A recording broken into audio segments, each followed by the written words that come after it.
O Senhor esteja convosco.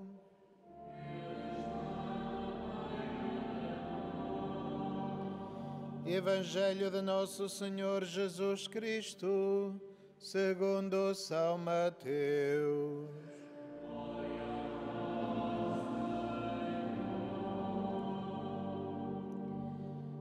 Naquele tempo, os discípulos aproximaram-se de Jesus e perguntaram-lhe: quem é o maior no reino dos céus? Jesus chamou uma criança, colocou-a no meio deles e disse-lhes: em verdade vos digo, se não vos converterdes e não vos tornardes como as crianças, não entrareis no reino dos céus. Quem for humilde como esta criança, esse será o maior no reino dos céus. E quem acolher em meu nome uma criança como esta, acolhe-me a mim. Vede bem, não desprezeis um só destes pequeninos. Eu vos digo que os seus anjos veem continuamente o rosto de meu Pai que está nos céus. Palavra da salvação.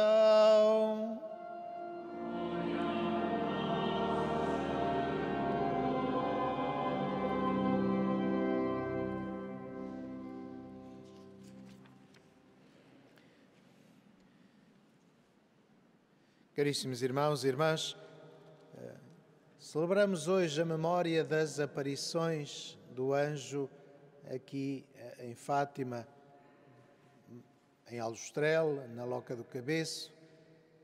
Este mensageiro de Deus que veio preparar estas três crianças para o que iria acontecer a seguir, para o encontro com a Mãe de Deus.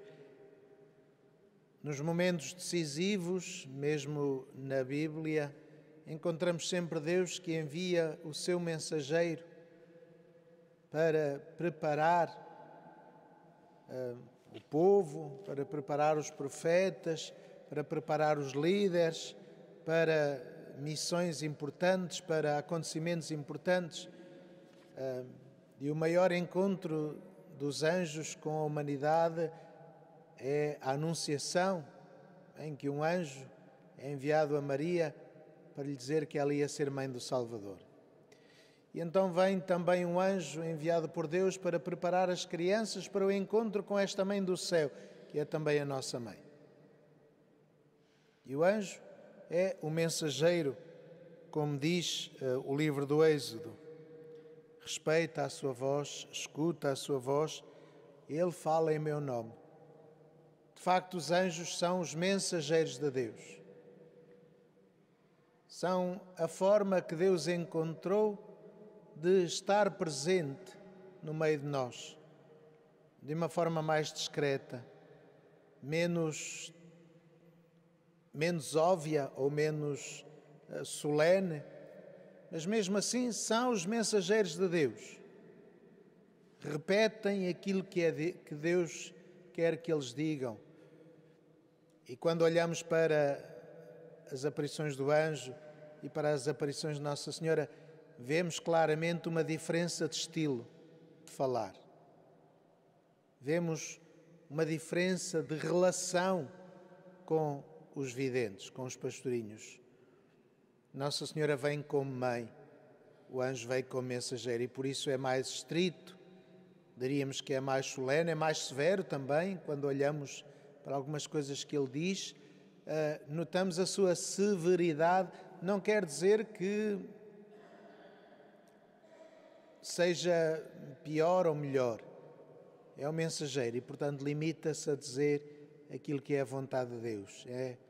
É um transmissor daquilo que Deus quer dizer e, por isso, é absolutamente fiel. Nossa Senhora é mãe. É um ser humano. Não é um anjo. Nós às vezes pomos, de facto, os anjos quase como super-homens, mesmo na representação pictórica ou escultórica. O anjo aparece muitas vezes quase como um super-homem que vem, e não é.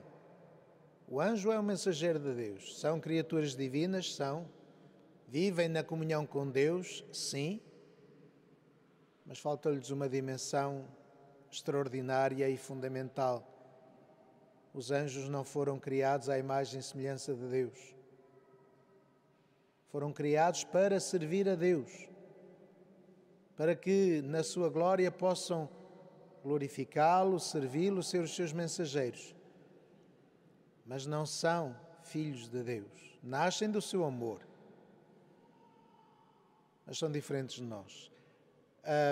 E por isso a relação dos anjos para nós é muito importante, como estes companheiros de viagem, sim, o anjo da guarda sobretudo, que é muito importante na nossa vida. Aquele que nos acompanha, nos lembra das nossas responsabilidades, nos lembra da nossa condição.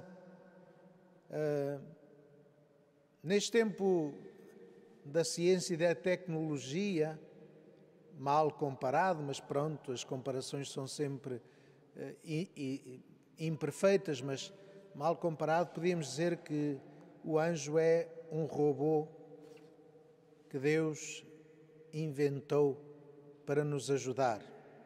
Quando lemos os filmes de ficção científica, temos sempre os robôs que ajudam a humanidade nas tarefas perigosas, a cuidar dos mais fracos, a ajudar os que não podem.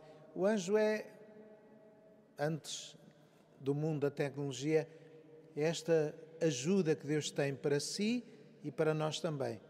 E por isso é muito importante, e por isso os cuidamos deles também no sentido de os veneramos, porque partilham da glória de Deus. Essa é a realidade que eles já vivem, que nós ainda não vivemos. Partilham da glória de Deus, estão mergulhados em Deus, estão na glória de Deus.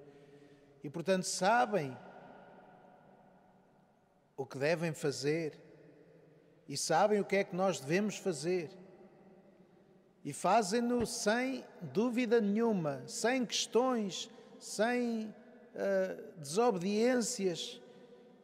E, como diz de facto o profeta, o livro do Êxodo, respeita a sua presença, não lhe desobedeças, porque ele não perdoaria as vossas transgressões. Porque o anjo, como não é criado à imagem e semelhança de Deus, falta-lhe a dimensão.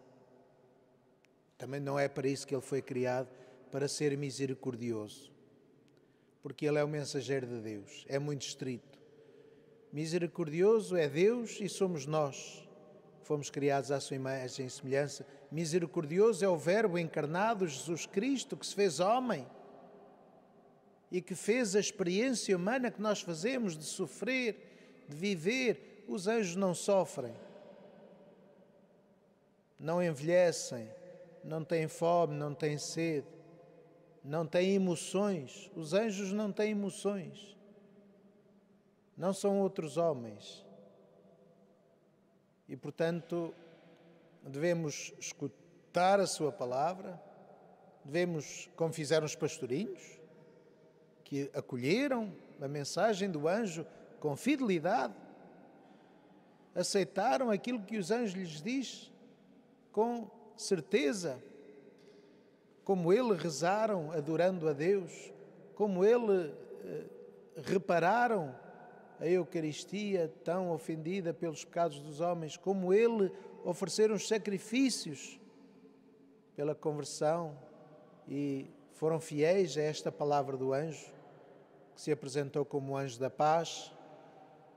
E precisamos tanto de paz, mas a paz não aparece do céu, a paz é construída por nós. Apresentou-se como o anjo da guarda de Portugal, desta comunidade alargada, deste país. Naquele momento havia uma época de convulsão e de transformação, e nós estamos atentos à nossa sociedade, às nossas comunidades, aos seus problemas, e não podemos cruzar os braços à espera que sejam outros a resolver os problemas. Mas se à nossa volta há uma dificuldade, um problema, se há algo, procuremos empenhar-nos em encontrar uma solução que possa, de facto, servir para a dignificação humana. Por isso, ao celebrarmos as aparições do anjo, continuemos a escutar as suas palavras com fidelidade e continuemos como Ele a adorar a Deus e a amá-lo sobre todas as coisas e ajudar o ser humano, cada ser humano, a encontrar o caminho de santidade.